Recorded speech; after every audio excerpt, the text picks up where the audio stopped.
Suspicion spreads in the disappearance of a very much loved Louisiana teacher, missing for nearly 2 months now.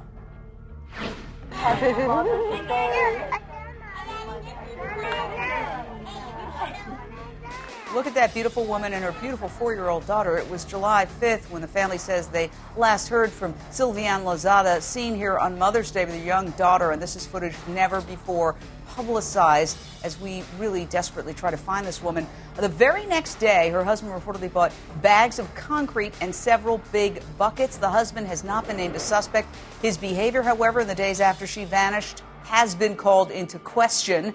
That's an understatement. Exhibit A, he fled to Venezuela, taking their young child with him. Now cops cannot reach him. Police have scoured the couple's home. They've reportedly found evidence of foul play. Joining me now in an exclusive interview, Sylviane's very best friend, Karen Wooley.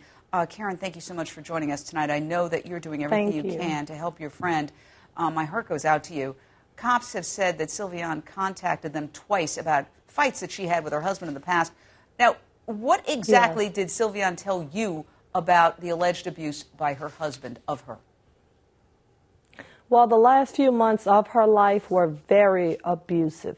Sylviane went to the hospital because her husband punched her in the back.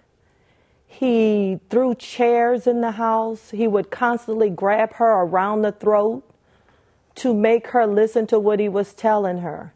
The emotional abuse was much more damaging than the physical abuse. What do you want to see cops do? Because in order for him to be extradited back to Louisiana from Venezuela, they have to issue an arrest warrant. Are you urging cops to do that?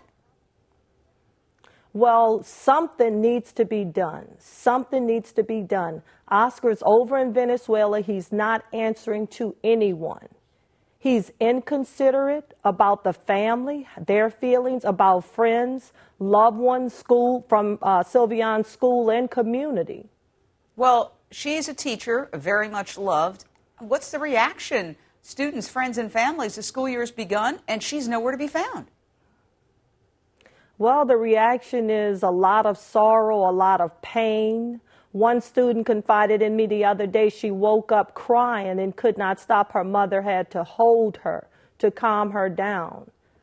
Unbelievable. And, of course, the most suspicious thing of all, cops say this husband bought big buckets and concrete bags the day after she was last heard from.